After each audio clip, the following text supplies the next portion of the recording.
Something about the 1970s made radio listeners accept almost anything. Songs about dead miners, dying patients, fake battles, and mystical mountain retreats sat right alongside love songs and dance tracks, and nobody batted an eye. Looking back now, some of what played on pop radio that decade was genuinely, fascinatingly strange. Here are 12 strange 1970s songs we thought were totally normal. Number 12, Shambala by Three Dog Night, 1973. Wash away my shame with the rain, Shambala. Three Dog Night had been one of the most commercially successful American rock acts of the late 1960s and early 1970s. Their approach of taking songs written by other artists and recording them with strong vocal performances had produced a string of hits, including Joy to the World, 1971, and Mama Told Me Not to Come. By 1973, they were established enough that recording a song explicitly about Shambala, the mythical Buddhist kingdom described in Tibetan teachings as a place of peace and wisdom hidden in the Himalayas, seemed like a normal commercial decision.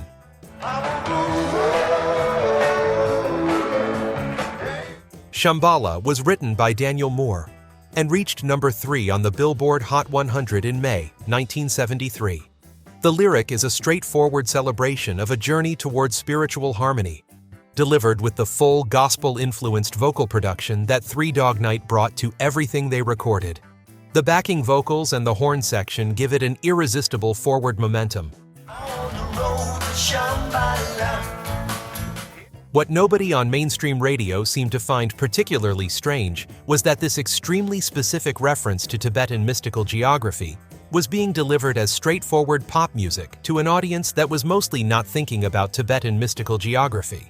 The song worked because the arrangement and the performance communicated joy and aspiration, and the specific content, Shambala, everybody's got to feel it, was absorbed as feeling rather than doctrine. That is either a demonstration of pop music's universality or a demonstration of how little most listeners were processing the words. Both explanations are probably partly true. Wash away my shame with the rain, Shambala. Number 11, My Ding-a-ling by Chuck Berry, 1972. Catch me playing with my ding-a-ling-a-ling, oh. Chuck Berry had been a foundational figure in rock and roll since the mid-1950s. Johnny B. Good, Roll Over Beethoven, rock and roll music. And by 1972, he had been commercially dormant for several years, relative to his 1950s peak. My Ding-a-ling was recorded live at the Lanchester Arts Festival in Coventry, England, in February 1972, and it reached number 1 on the Billboard Hot 100 in October of that year. Berry's only number 1 single in the United States. She told me it was my ding-a-ling-a-ling, oh.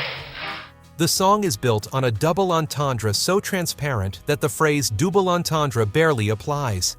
The narrator sings about a small toy bell he has carried since childhood and his persistent desire to play with it. A child's sing-along structure encourages the live audience to participate. The live audience at the Coventry Festival participated enthusiastically. Swoop down and take my ding-a-ling-a-ling.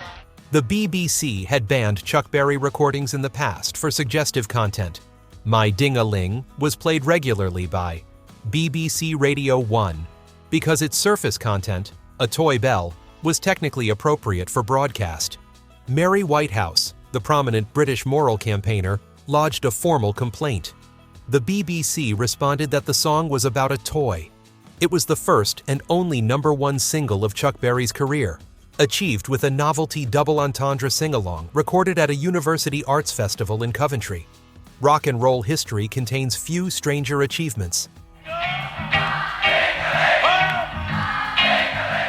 Berry had written My Ding-a-ling years earlier. An early version called My Tambourine dates to the 1950s and had performed it at various points in his career as a crowd participation set piece. The Coventry recording captured the specific energy of a live audience being led through a sing-along by one of rock's founding figures, and that energy translated directly to radio. The novelty and the participation structure gave it an accessibility that Berry's more musically sophisticated early work sometimes didn't have with mainstream 1970s audiences. His greatest achievement on the American singles chart was a double entendre toy bell song from a university festival. Barry seemed to find this genuinely funny. Catch me playing with my ding-a-ling-a-ling, oh. Number 10.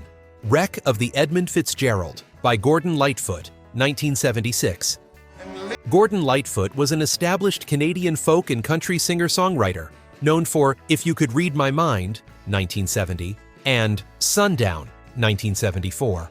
When he read a news article about the sinking of the SS Edmund Fitzgerald in Lake Superior on November 10, 1975. The ship had gone down in a severe storm, taking all 29 crew members with it. Lightfoot wrote the song in the months following the disaster and recorded it for his Summertime Dream album. The recording runs 6 minutes and 14 seconds. It is a ballad in the traditional seafaring narrative form, describing the storm, the ship, the crew, and the moments before the vessel disappeared. The 29 men who died are not named individually, but are present throughout. The song is a memorial as much as a narrative. It reached number 2 on the Billboard Hot 100 in November 1976, 50 weeks after the actual sinking. What is strange about its presence on the pop chart is not the quality of the recording, it is exceptional, but the context. A 6-minute folk ballad memorializing the recent deaths of 29 real people, naming real places, describing a real disaster with journalistic specificity, was the number 2 pop single in the United States, at the same time that Tonight's the Night by Rod Stewart was number 1. Pop radio in 1976 held both of those things simultaneously without any apparent sense of incongruity. The Edmund Fitzgerald remains on the floor of Lake Superior, at a depth of approximately 530 feet. The families of the 29 men have said that Lightfoot's song has kept their loved one's memory alive, in a way that no other memorial has achieved. That is what the song set out to do, and what it accomplished. That it did this as a pop single is, on reflection, not strange at all. It is extraordinary. Number 9. Convoy by C.W. McCall, 1975. This is Pigpen, this here's a rubber duck, and I'm about to put the hammer down. C.W. McCall was the creation of Bill Fries, an advertising executive from Omaha, Nebraska, who had developed the character for a bread commercial. The character, a truck driver named C.W. McCall, became a vehicle for a series of country recordings, the most successful of which was Convoy, released in November 1975. The song is conducted almost entirely in Citizens Band radio code, the specific shorthand vocabulary that truckers used to communicate over CB radio in the mid-1970s. Convoy describes a large group of trucks moving in formation across the country, evading Smokies, state troopers, crossing state lines, and eventually reaching the New Jersey Turnpike. The lyric requires a working knowledge of CB jargon to follow in any detail. It reached number 1 on the Billboard Hot 100 in January 1976, spending 1 week at the top. It also reached number 2 on the country chart. The song inspired a 1978 Sam Peckinpah film of the same name, starring Chris Christopherson, Ali MacGraw, and Ernest Borgnine. What's strange in retrospect is not that there was a CB radio craze, there was, but that the peak commercial expression of it was a song conducted in a specialized trade vocabulary that required the listener to know what Kojak with a Kodak and Bear in the Air meant. Millions of Americans learned to speak trucker in order to enjoy a pop song. This is normal, apparently. Number 8. Bennie and the Jets by Elton John, 1973. Elton John and Bernie Taupin wrote Bennie and the Jets for the Goodbye Yellow Brick Road double album, released in October 1973.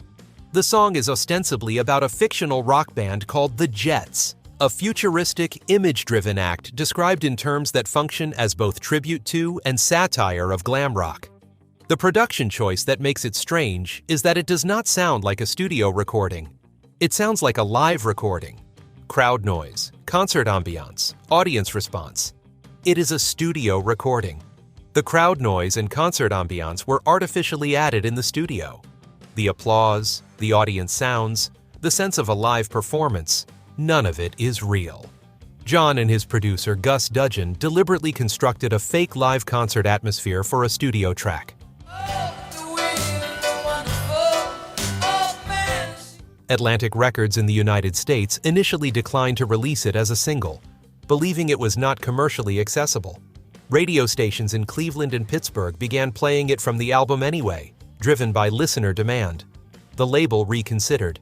Bennie and the Jets was released as a single in February 1974 and reached number 1 on the Billboard Hot 100, spending 1 week there.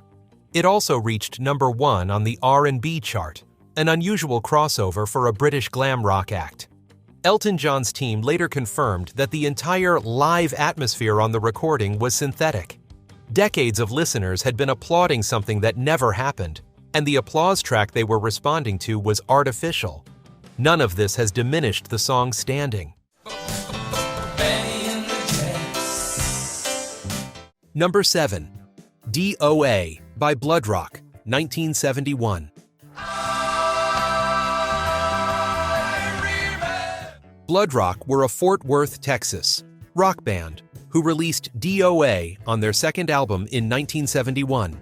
The song was co-written by band member Lee Pickens and Jim Rutledge, and it presents a first-person narration from a man who has been severely injured in a plane crash, is being transported in an ambulance, and is dying. The lyric describes the physical sensations and fragmentary perceptions of someone in the process of dying, the inability to move, the sight of his companion's blood, the sound of the siren.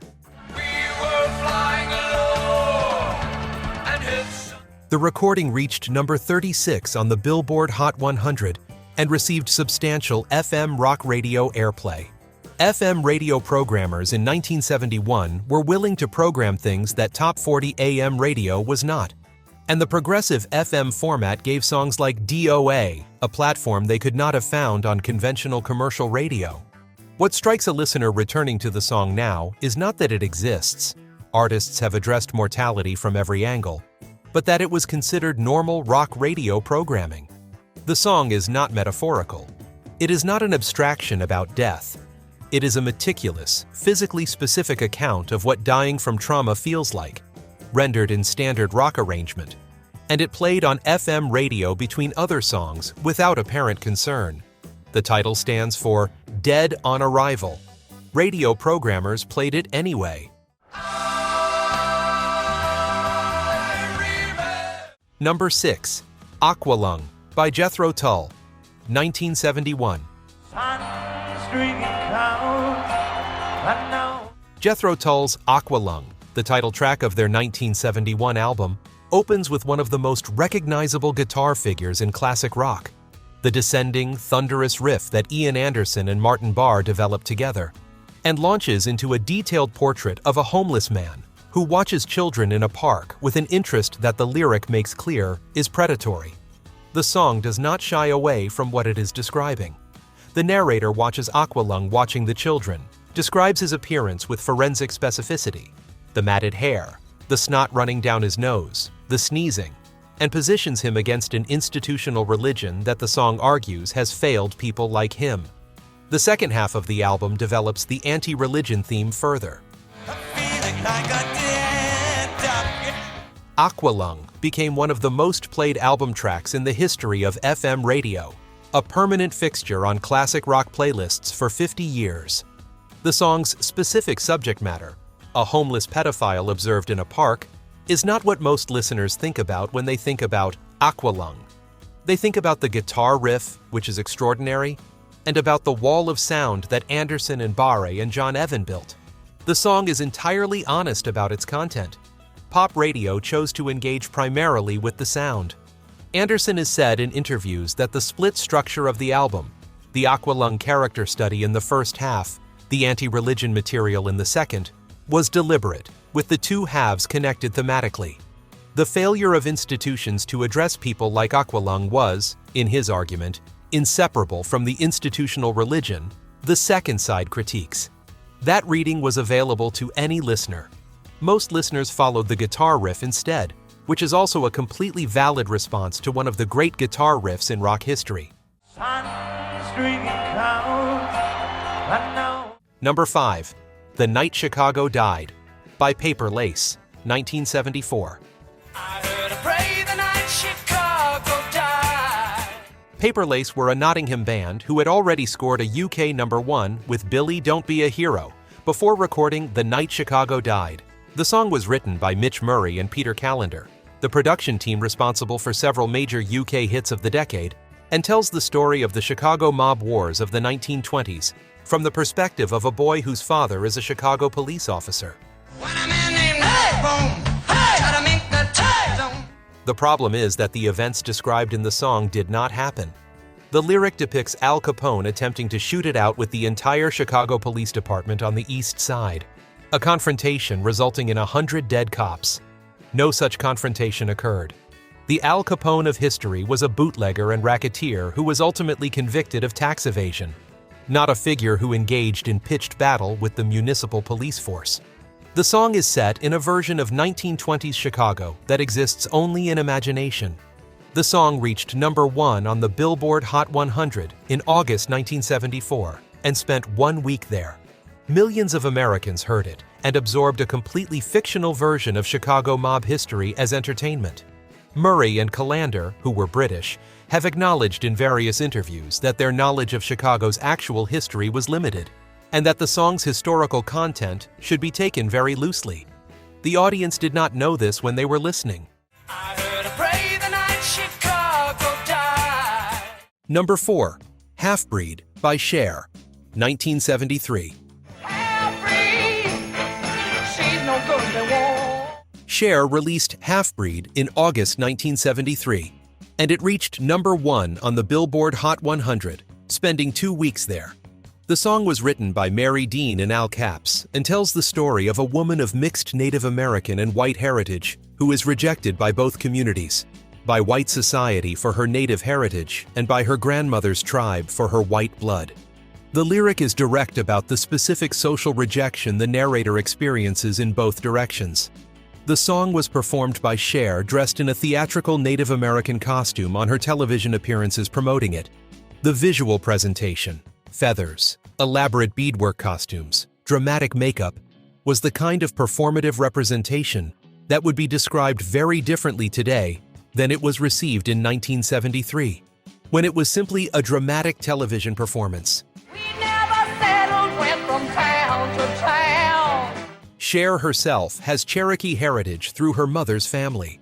The song's subject matter was not entirely external to her own experience, though the theatrical staging of it for television was a production decision rather than an autobiographical statement.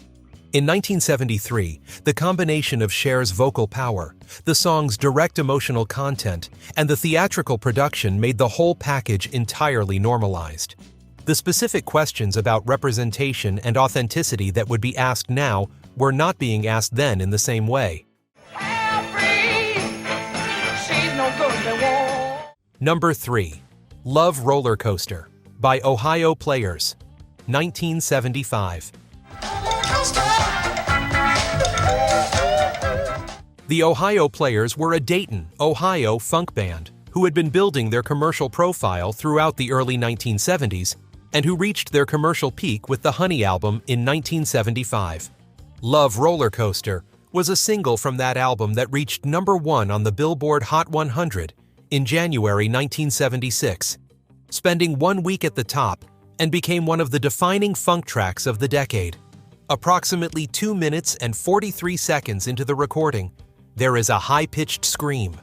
The scream is unmistakably human and unmistakably distressed.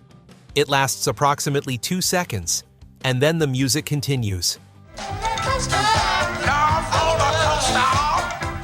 An urban legend attached itself to the scream almost immediately, that a woman had been murdered in the studio during the recording session, that the producers had left the scream in the mix, that no one had done anything about it. Multiple versions of this story circulated. The woman was the model from the album cover. She had been disfigured by honey used in the album's artwork. She had been murdered by a band member. None of these stories are true. The scream was performed by keyboardist Billy Beck as a musical effect. The Ohio Players have confirmed this on multiple occasions. The urban legend persisted through radio stations, schoolyards, and eventually the early internet for decades, attaching a mythology to a routine piece of studio performance that the band found both flattering and exhausting to keep addressing. Number 2. Timothy by Buoys, 1971. The Buoys were a Pennsylvania band who recorded Timothy in 1970 for release in early 1971. The song was written by Rupert Holmes, who would later write Escape, the Pina Colada song, at the end of the decade, and it tells the story of 3 men trapped underground after a mine collapse. When rescuers reach the surviving 2, they have no memory of what happened to the third man, Timothy. The strong implication, which Holmes has confirmed was entirely intentional, is that the survivors ate Timothy to stay alive. Holmes wrote the song as a deliberate provocation, essentially to see whether radio stations would play a song about cannibalism if the word was never used. The word cannibalism does not appear in the lyric. The word hungry appears. Timothy's fate is never explicitly stated. Everything is implication.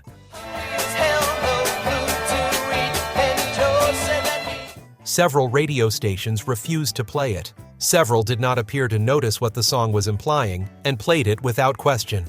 It reached number 17 on the Billboard Hot 100 in March 1971.